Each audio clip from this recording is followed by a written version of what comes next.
जय श्री कृष्णा। आप सबका वैदिक प्रेडिक्ट में स्वागत है। आज फिर आपके सामने प्रस्तुत कर रहा हूं साप्ताहिक राशिफल 10 नवंबर से 16 नवंबर तक। ये 7 दिन का है और आपके लिए उम्मीद रखता हूं कि आपकी प्लानिंग करने में आपको बहुत ही सहायक होता होगा। इसमें जो कुछ भी नेगेटिव पॉजिटिव है पूरा आप वीडियो देखिए, इसमें आपको पता लग जाएगा, उससे काफ़ी आपको लाभ होगा। और इससे पहले कि मैं पूरा विवरण 12 राशियों का शुरू करूं, आपसे रिक्वेस्ट है कि जो लोग नए हैं और जिन्होंने सब्सक्राइब नहीं किया, कृपया सब्सक्राइब करके बेल आइकन ज़रूर दबा दें ताकि आने वाली वीडियो की नोटिफिकेशन मिल जाए। और अगर आपको वीडियो पसंद आए तो आप इसे लाइक करें, शेयर करें ताकि दूसरे भी इसका लाभ उठा सकें। तो चलिए शुरू करते हैं। सबसे पहले मेष राशि की बात करेंगे। ये सप्ताह मेष राशि वालों के लिए कैसा रहेगा? तो मेष राशि के स्वामी मंगल हैं। मंगल चौथे घर में नीच राशि में बैठे हैं और हर 2 साल बाद ऐसी स्थिति आती है जब मंगल एक राशि में 2 साल के लिए 6 महीने के लिए रहते हैं। और क्योंकि वैसे ही इनकी चाल जो है वो 45 दिन की रहती है एक राशि में, इस बार 6 महीने के लिए ये कर्क राशि में रहेंगे जो कि इनकी नीच की राशि है। इसका मतलब मंगल जो है आपको काफ़ी परेशान करने वाले हैं। नीच राशि में होने के कारण एक तो आपको इमोशनल बनाते हैं, दूसरा आपका जो एक्शन है उसमें थोड़ी कमी आती है क्योंकि बहुत स्लो चलेंगे, कभी वक्री होंगे, स्लो चलेंगे। तो इन सब से आपको जो है उतनी अच्छी मदद नहीं मिलती जितनी आपको नॉर्मल उसमें मिलती है। तो इन सब बातों पर अगर ध्यान दें तो आपको एक तो फोकस ज़्यादा रखना पड़ेगा कामकाज के मामले में। क्रोध करने की ज़रूरत नहीं है, जो भी सिचुएशन है उसको बड़े ध्यानपूर्वक आप आकलन करें और उसके हिसाब से चलें तो आपके लिए समय ठीक निकलेगा। क्योंकि आपको ऐसे समय में फोकस अगर ज़्यादा रखते हैं तो नुकसान से बच जाते हैं। और दूसरा, अपना स्वास्थ्य का ध्यान रखें, क्रोध वगैरह से बचें और अगर कोई परेशानी चल रही है तो उसको भी निवारण करने के लिए देर न करें। तो इन सब चीज़ों का अगर आप ध्यान रखेंगे तो आपके लिए ज़्यादा परेशानी नहीं होगी। धन की बात करें तो धन के मामले में यहाँ पर स्वामी जो है वो शुक्र है। शुक्र की स्थिति अच्छी है, नवम भाव में बैठे हैं, भाग्य आपका साथ देगा, धन भी आपको मिलेगा। साथ में आय भाव में शनिदेव भी बैठे हैं। 15 तारीख को वो भी मार्गी हो जाएंगे और मार्गी होने के बाद ये बहुत ही आपको अच्छे परिणाम देंगे। अभी फिलहाल जैसे 10 तारीख से मैं बता रहा हूँ तो 11 तारीख से शनिदेव जो है वो एक किस्म से बिल्कुल स्टैंड स्टिल हो जाएंगे। तो मतलब ये कि जो सिचुएशन चल रही है ये हफ्ता बिल्कुल वैसा ही रहेगा। अब बात करेंगे आपके बाकी चौथे घर की। तो चौथे घर में मंगल बैठे हैं नीच के, तो सुख में थोड़ी सी कमी लाते हैं।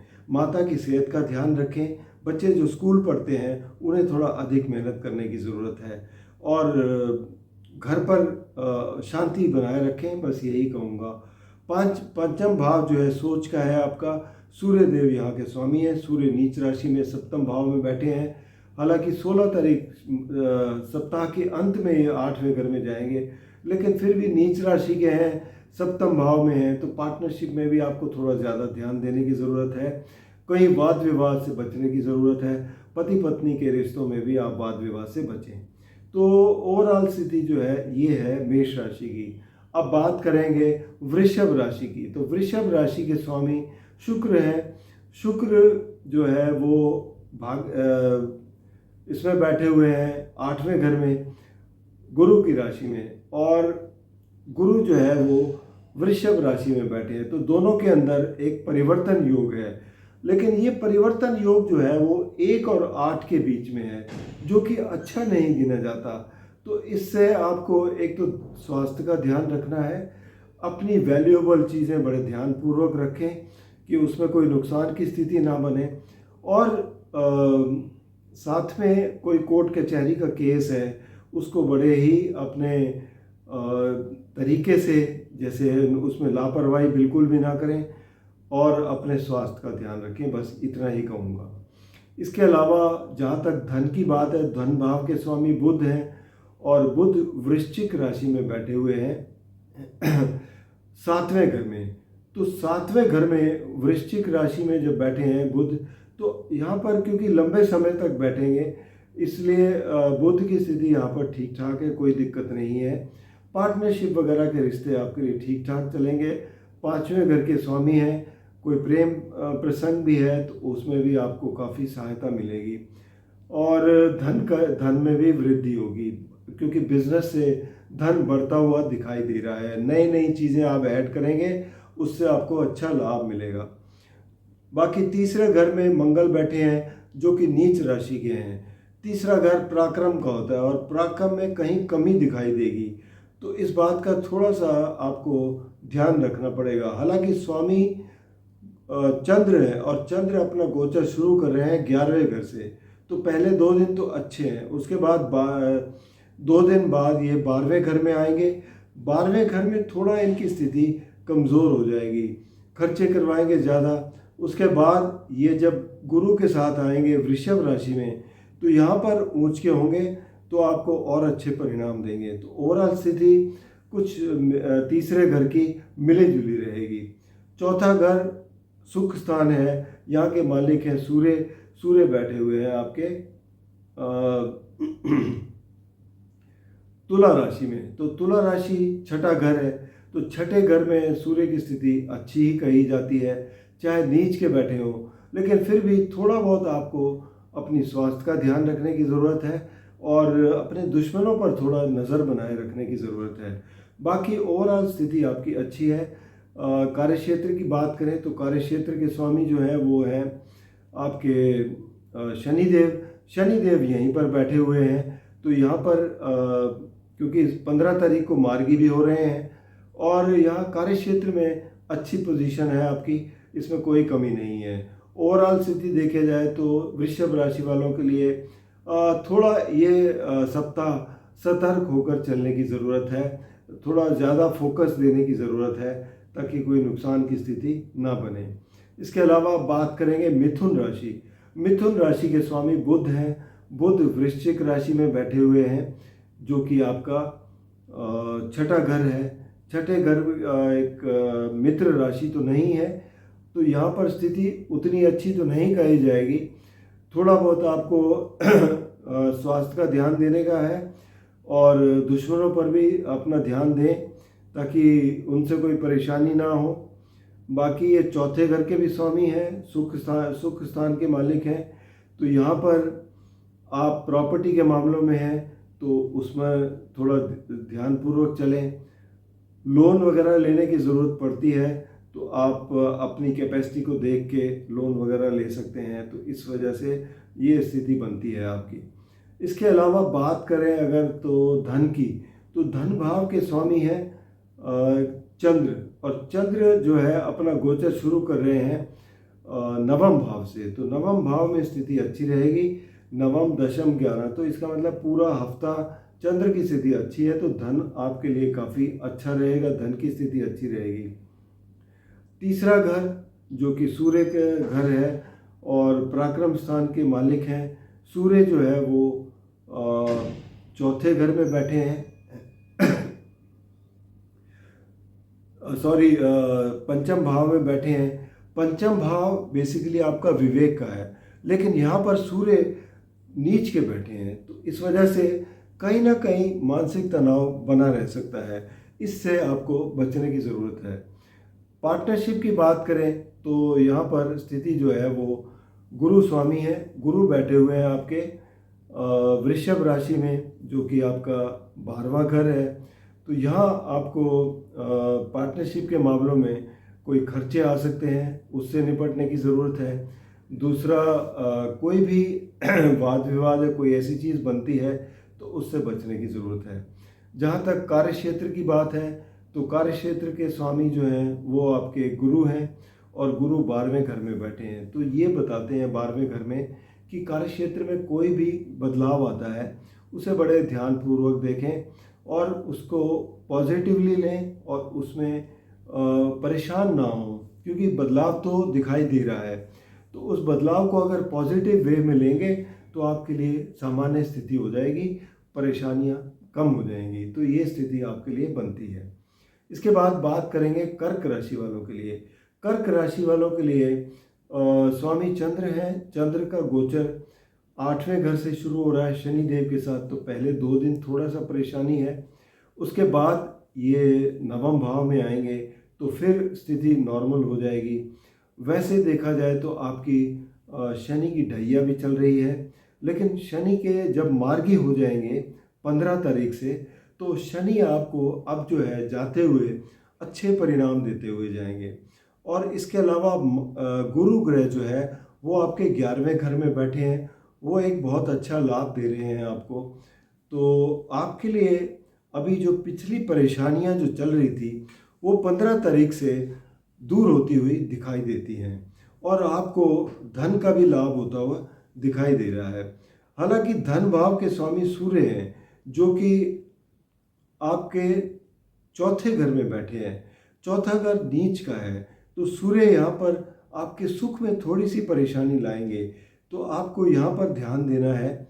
और एक तो माँ की सेहत का ध्यान रखना है, और जो बच्चे स्कूल में पढ़ते हैं उन्हें अधिक मेहनत करने की ज़रूरत है। प्रॉपर्टी के मामलों में कागजात अपने अच्छी तरह से देख लें, उसमें कोई त्रुटि ना हो और कोई नुकसान की स्थिति ना बने, ये ज़रूर आप निश्चित कर लें। इसके अलावा सप्तम भाव की बात करें जो पार्टनरशिप का है, शनि स्वामी है जो 8वें घर में बैठे हैं। शनि मार्गी हो जाएंगे तो स्थिति अच्छी हो जाएगी, कोई परेशानी नहीं आएगी और दिक्कत नहीं आएगी। और राहु बैठे हुए हैं आपके 9वें भाव में मीन राशि में, तो आप हो सकता है कोई किसी दूर यात्रा पर जाएं, जिससे आपको काफ़ी अच्छा अनुभव होगा और काफ़ी अच्छा रहेगा आपके लिए। और साथ ही में केतु बैठे हुए हैं आपके 3रे घर में, जो आपके पराक्रम को बढ़ाए हुए हैं। तो ओवरऑल स्थिति कर्क राशि वालों के लिए 15 तारीख के बाद काफ़ी अच्छी सुधरती हुई दिखाई दे रही है। इसके अलावा बात करेंगे सिंह राशि की। सिंह राशि के स्वामी जो हैं वो सूर्य हैं, और ये बैठे हुए हैं 3रे घर में।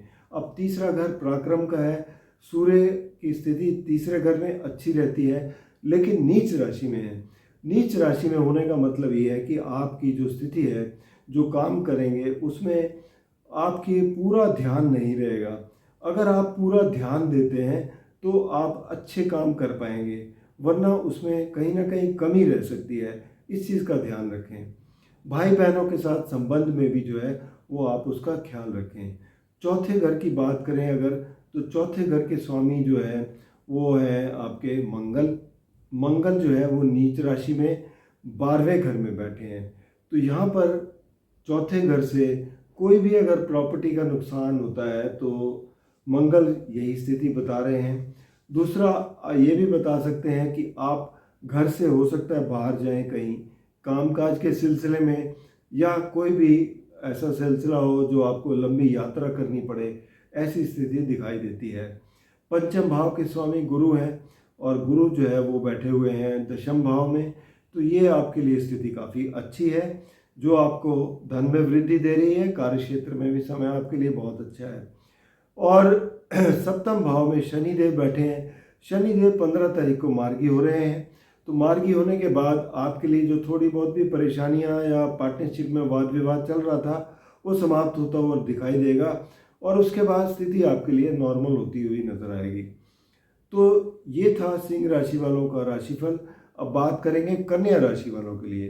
तो कन्या राशि के स्वामी हैं बुध, और बुध बैठे हुए हैं 3रे घर में वृश्चिक राशि में। 3रा घर होता है पराक्रम का। इसका मतलब बताता है कि आपके सभी परिणाम आपको मिलेंगे, लेकिन उसके लिए आपको पराक्रम करना पड़ेगा, आपको मेहनत करनी पड़ेगी। आप लोगों से जो मिलते हैं उनसे अपनी बात समझाने के लिए थोड़ा समय लगेगा आपको, और भाई बहनों से आपको ज़रूर सहायता मिलेगी। इसके अलावा धन की बात करें तो धन भाव के स्वामी हैं शुक्र। शुक्र बैठे हुए हैं आपके चौथे घर में। तो चौथे घर में शुक्र की स्थिति बहुत अच्छी है, और ये गुरु के साथ एक परिवर्तन योग बनाए हुए हैं, क्योंकि गुरु 9वें भाव के में बैठे हैं, और शुक्र जो है 9वें भाव के स्वामी होकर चौथे घर में बैठे हैं। तो ये परिवर्तन योग आपके लिए बहुत लाभकारी सिद्ध होने वाला है।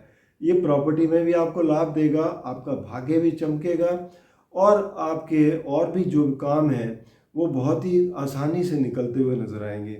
तो ये आपके लिए बहुत अच्छी स्थिति है। गुरु की दृष्टि भी है आपकी राशि पर, तो ये भी एक पॉजिटिव बहुत ही है। तो कन्या राशि वालों के लिए स्थिति काफ़ी अच्छी बनी हुई है। सप्तम भाव में राहु बैठे हुए हैं और राहु आपकी सभी आकांक्षाएं पूरी कर रहे हैं।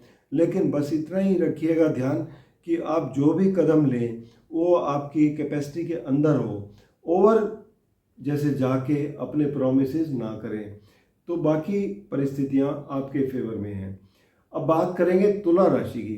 तुला राशि के स्वामी शुक्र हैं। शुक्र जो है वो गुरु के साथ परिवर्तन योग में है। आपके तुला राशि के स्वामी जो हैं वो शुक्र बैठे हुए हैं धनु राशि में, यानी कि तीसरे घर में, और जो गुरु हैं वो बैठे हुए हैं आपके 8वें घर में। तो एक किस्म से तीसरे और 8वें का परिवर्तन योग है, तो ये अच्छा नहीं गिना जाता। तो यहाँ पर आपको थोड़ा सा ध्यान देना पड़ेगा अपने धन के मामलों पर, ताकि नुकसान की स्थिति ना बने।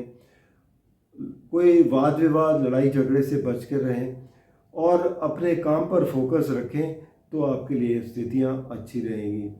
इसके अलावा धन की बात करें तो धन भाव के स्वामी मंगल हैं।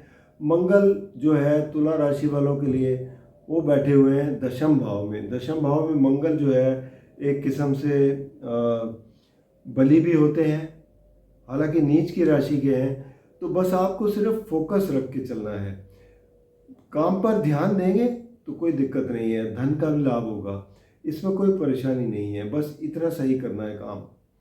इसके अलावा चौथे घर के स्वामी जो हैं वो आपके शनि है। शनि 5वें घर में बैठे हैं। 5वें घर में बैठकर ये आपको स्पेकुलेटिव एक्टिविटीज़ में भी काफ़ी मदद कर रहे हैं और बाकी आपकी सोच भी काफ़ी अच्छी है, पॉजिटिव होकर चल रहे हैं, तो ये आपके लिए बहुत ही सहायक है। इसके अलावा सप्तम भाव की बात करें तो सप्तम भाव के स्वामी मंगल हैं। मंगल दशम भाव में बैठे हैं और कार्यक्षेत्र में बली भी है। तो यहाँ पर बहुत ज़्यादा परेशानी तो नहीं है, बट फिर भी पार्टनरशिप में थोड़ा समन्वय बना के चलेंगे तो अच्छा रहेगा। भाग्य स्थान की बात करें तो भाग्य स्थान के स्वामी आपके लिए बनते हैं बुध, और बुध वृश्चिक राशि में बैठे हुए हैं दूसरे घर में। तो ये ओवरऑल स्थिति आपके लिए अच्छी है। कार्यक्षेत्र के स्वामी चंद्र हैं। चंद्र जो है वो शनि देव के साथ 5वें घर से गोचर शुरू कर रहे हैं, तो यहाँ पर भी स्थिति आपके लिए अच्छी है। ओवरऑल देखा जाए तो तुला राशि वालों के लिए थोड़ा सा सतर्क रहने की ज़रूरत है, बिकॉज ऑफ शुक्र और बुध का गुरु का परिवर्तन योग, इस पर ध्यान दें। अब बात करेंगे वृश्चिक राशि की। वृश्चिक राशि के स्वामी हैं मंगल। मंगल नीच राशि में बैठे हैं नवम भाव में। नवम भाव में स्थिति बुरी तो नहीं होती, लेकिन नीच राशि के हैं तो कोई ना कोई परेशानी तो रहेगी। पिता के स्वास्थ्य का ध्यान रखें। दूर यात्राओं में हो सकता है आपको उतनी कामयाबी ना मिले, बाकी ओवरऑल ठीक ठाक है। इसके अलावा धन की बात करें तो धन भाव के स्वामी गुरु हैं और गुरु बैठे हुए हैं आपके सप्तम भाव में और दूसरे भाव में बैठे हैं शुक्र। तो 2 और 7 का परिवर्तन योग है, जो कि आपको पार्टनरशिप से काफ़ी अच्छे धन के लाभ देता है, बिजनेस में धन के लाभ देता है, पति पत्नी के रिश्तों में से आपको लाभ देता है। तो ये स्थिति काफ़ी अच्छी बनी हुई है और इसका आपको काफ़ी अच्छा लाभ मिलने वाला है। इसके अलावा चौथे घर में शनि देव बैठे हैं। शनि देव 15 तारीख को मार्गी हो रहे हैं। मार्गी शनिदेव चौथे घर में आपको अब जाते जाते दैया जो चल रही थी उसके अच्छे परिणाम देने जा रहे हैं, तो स्थिति आपके लिए अब काफ़ी अच्छी है। इसके अलावा कार्यक्षेत्र की बात करें तो कार्यक्षेत्र के स्वामी सूर्य हैं। हालांकि सूर्य जो है वो नीच राशि में बैठे हैं 12वें घर में, तो कामकाज के मामले में कहीं ना कहीं कोई परेशानी बनी हुई है और कोई बदलाव भी आ सकता है, तो उसे पॉजिटिवली लें ताकि आपको परेशानियों से ज़्यादा ना जूझना पड़े। तो ये स्थिति बनी हुई है। इसके अलावा अब बात करेंगे धनु राशि की।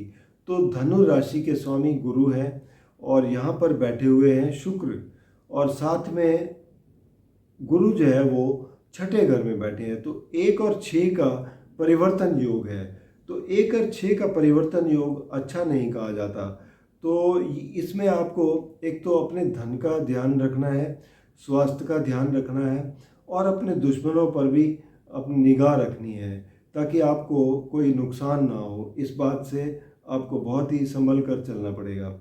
धन भाव के स्वामी शनि हैं, शनि देव तीसरे घर में बैठे हैं और यहाँ से आपको बहुत ही अच्छे परिणाम देते हुए नजर आएंगे। आप कुछ अच्छा काम कर पाएंगे, आपकी पराक्रम काफ़ी अच्छा रहेगा। तो इस यहाँ से आपको शनि देव आपको बहुत ही मदद कर रहे हैं। इसके अलावा राहु जो है वो चौथे घर में बैठे हैं। घर के मामलों में देखा जाए तो यहाँ कोई बहुत परेशानी नहीं है। घर के मामलों में आप काफ़ी खर्चे कर सकते हैं, उसमें कोई नई चीज़ें ऐड कर सकते हैं, तो ये प्रतीत होता है। बाकी देखा जाए तो आपका जो 5वें घर के स्वामी मंगल जो हैं वो नीच राशि में बैठे हैं, और ये आपके 8वां घर में बैठे हैं। तो 5वें घर के स्वामी जब 8वें घर में बैठे हों तो ये थोड़ा सा आपके लिए मानसिक तनाव की स्थिति बनाते हैं। तो यहाँ पर अपने आप को मानसिक तनाव से बचाने की कोशिश करें, और साथ ही में मेडिटेट वगैरह करें, जिससे आपके लिए मानसिक परेशानियाँ भी कम होंगी। अपने धन का भी ध्यान रखें और अपनी वैल्यूएबल चीज़ों का भी ध्यान रखें। कार्य क्षेत्र में जहाँ तक देख रहा हूँ तो कार्य क्षेत्र के स्वामी जो है वो है बुध। बुध वृश्चिक राशि में 12वें घर में बैठे हैं। तो यहाँ पर कामकाज के क्षेत्र में कोई थोड़ी बहुत कहीं परेशानी अगर है तो उसे पॉजिटिवली लें और फोकस करके काम करेंगे तो कोई परेशानी नहीं होगी। अब बात करेंगे मकर राशि की। मकर राशि के स्वामी शनिदेव हैं, दूसरे घर में बैठे हैं धन भाव में। तो वक्री है लेकिन 15 तारीख को मार्गी हो जाएंगे। मार्गी शनि आपके लिए काफ़ी अच्छे रहेंगे, धन का भी लाभ होगा, काम भी अच्छे तरीके से निकलने शुरू हो जाएंगे। तो बस ये थोड़े दिन की बात है, उसके बाद स्थिति आपके नियंत्रण में होगी। इसके अलावा गुरु जो है वो 12वें घर में बैठे हैं। नहीं, गुरु जो है वो 5वें घर में बैठे हैं। तो 5वें घर से इनकी दृष्टि भी है आपकी राशि पर, तो ये एक अच्छी चीज़ है। गुरु आपकी जो पॉजिटिव सोच है उसको बनाए रखे हुए हैं, और आप कुछ क्रिएटिव करना चाहते हैं तो अच्छा मौका है, उसमें आप कर पाएंगे। दूसरा, शुक्र जो है 12वें घर में बैठे हैं। तो शुक्र 5 और 12 के बीच में परिवर्तन योग है, जो ये बताता है कि आपको सुख सुविधाएं तो सब मिलेंगी, पॉजिटिविटी भी रहेगी, लेकिन खर्चे हो सकते हैं। आप खर्चों से घबराइएगा नहीं, बाकी उस पर अगर नियंत्रण करना चाहें तो वो कर सकते हैं। बाकी एक चीज़ और कहूँगा, राहु तीसरे घर में बैठे हैं और पराक्रम स्थान में बैठे हों तो आपकी मदद करते हैं। केतु 9वें भाव में बैठे हैं धर्म स्थान में, तो आप धार्मिक कार्यों में अगर हिस्सा लेते हैं तो वो भी आपकी मदद कर रहे हैं। इसके अलावा कार्य क्षेत्र की बात करें तो कार्य क्षेत्र के स्वामी जो है वो आपके शुक्र हैं।